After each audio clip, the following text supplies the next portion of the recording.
नमस्कार, तुम्हा सर्वांचं आपल्या स्टडी पॉइंट या यूट्यूब चॅनलमध्ये स्वागत आहे। तर केंद्र सरकारच्या कर्मचाऱ्यांना 5 वर्षापासून थांबलेला 18 महिन्याचा एरियर केव्हा मिळेल याबद्दल संपूर्ण सविस्तर अशी माहिती या व्हिडिओच्या माध्यमातून जाणून घेणार आहोत। तत्पूर्वी तुम्ही जर आपल्या स्टडी पॉइंट या यूट्यूब चॅनलवरती जर नवीन असाल तर आपल्या या चॅनलला लगेचच लाईक आणि सबस्क्राइब करायला विसरू नका। चला तर मग वेळ वाया न घालवता केंद्र सरकारच्या कर्मचाऱ्यांना 5 वर्षापासून थांबलेला 18 महिन्याचा डीए एरियर केव्हा मिळणार ते या ठिकाणी आपण जाणून घेऊया। बघा, या ठिकाणी तुम्ही टायटल पाहू शकता। टायटल काय आहे बघा, केंद्र सरकारच्या कर्मचाऱ्यांना 5 वर्षापासून थांबलेला 18 महिन्याचा डीए एरियर केव्हा मिळणार, सरकारने स्पष्ट केला निर्णय। बघा, डिअरनेस अलाउन्स अपडेट। कोविड काळात केंद्र सरकारच्या कर्मचाऱ्यांना 18 महिन्याचा भत्ता हे रोखण्यात आला। एकूणच या ठिकाणी रोखण्यात आलेला आहे।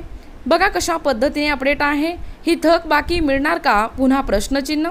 सरकारने स्पष्ट भूमिका घेतली आहे का, जाणून घ्या संपूर्ण सविस्तर अपडेट। कोविड-19 महामारीच्या काळात केंद्र सरकारने आपल्या कर्मचाऱ्यांचा आणि निवृत्ती वेतनधारकांचा महागाई भत्ता म्हणजे डिअरनेस अलाउन्स डीए आणि महागाई भत्ता म्हणजे सवलत डिअरनेस रिलीफ म्हणजे डीआर तब्बल 18 महिन्यांसाठी थांबवला होता। यामुळे या काळातील थकबाकी रक्कम अजूनही कर्मचाऱ्यांच्या मनात ताजी आहे। नुकत्याच दिल्लीत पार पडलेल्या राष्ट्रीय परिषद म्हणजे जॉईंट कॉन्सुलेट मेकॅनिझम याच्या 63व्या स्थायी समितीच्या बैठकीत याच मुद्द्यावर पुन्हा चर्चा झाली। या बैठकीत केंद्र सरकारच्या कर्मचाऱ्यांशी संबंधित अनेक महत्त्वाचे मुद्दे उपस्थित करण्यात आले आहेत। त्यातील एक प्रमुख मुद्दा होता तो म्हणजे मार्च 2020 ते जून 2021 या कालावधीत रोखलेला 18 महिन्याचा डीए म्हणजे डीआर एरियर। एकूणच कर्मचाऱ्यांची पुन्हा मांडली मागणी। कर्मचारी संघटनांनी सरकारकडे पुन्हा एकदा ही मागणी लावून धरली आहे। कोविड महामारीच्या काळात रोखण्यात आलेली 18 महिन्याची डीए किंवा डीआर रक्कम त्यांना परत मिळाली पाहिजे। त्याचा युक्तिवाद असा आहे की लॉकडाऊन आणि आर्थिक अडचणीच्या काळातही कर्मचाऱ्यांनी प्रामाणिकपणाने सेवा बजावली, त्यामुळे त्यांना हक्काची रक्कम मिळणे हे या ठिकाणी आवश्यक आहे।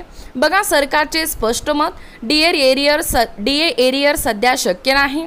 वित्त मंत्रालयाने आपल्या जुन्या भूमिकेची पुनरावृत्ती करत स्पष्ट सांगितले की कोविड काळात आर्थिक परिस्थिती फारच बिघडली होती। 2020-21 आर्थिक वर्षानंतरही सरकारकडून चालवल्या जाणाऱ्या विविध जनहित योजना आणि त्याचा खर्च अजूनही चालूच आहे। त्यामुळे सध्या तरी सरकारकडून डीए आणि डीआर हे एरियरच्या रकमेचे पेमेंट शक्य नाही। बघा, 8वा वेतन आयोग आणि त्याचे संभाव्य परिणाम। या बैठकीत 8व्या केंद्रीय वेतन आयोगावरही 8th सेंट्रल पे कमिशन चर्चा झाली। कर्मचारी प्रतिनिधींनी सरकारला लवकरात लवकर या आयोगाचे अध्यक्ष व सदस्य नेमण्याची विनंती केली। या आयोगाच्या अटी आणि शर्ती म्हणजे टर्म्स ऑफ रेफरन्स सुद्धा लवकर जाहीर कराव्यात अशी मागणी करण्यात आली आहे। अपेक्षा आहे की 1 जानेवारी 2026 पासून नवीन वेतन आयोग लागू केला जाईल। त्यामध्ये उशीर झाल्यास कर्मचाऱ्यांना एरियरसह रक्कम दिली जाईल। बघा, केंद्र सरकार कर्मचारी गट विमा योजनेचा प्रस्ताव। या बैठकीत आणखीन एक महत्त्वाचा मुद्दा मांडण्यात आला। केंद्र सरकार कर्मचारी गट विमा योजना रेल्वे विभागाने या योजनेसाठी नवा प्रस्ताव तयार केला असून तो लवकरच कर्मचारी संघटनांसोबत शेअर केला जाणार आहे। बघा, कर्मचाऱ्यांमध्ये नाराजी कायम।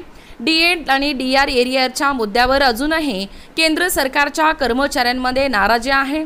त्यांनी सरकारला मानवी दृष्टिकोनातून निर्णय घेण्याचे आवाहन केले आहे आणि त्यांच्या म्हणण्यानुसार ही रक्कम कर्मचाऱ्यांनी त्यांच्या निष्ठेमुळे कमावलेली आहे आणि ती मिळणे त्यांचा अधिकार आहे। त्यामुळे सरकारने ती लवकरात लवकर अदा करावी। बघा, निष्कर्ष काय सांगतोय, केंद्र सरकारकडून सध्या तरी 18 महिन्याच्या डीए किंवा डीआर एरियरच्या पेमेंटबाबत सकारात्मक संकेत मिळाले नाहीत।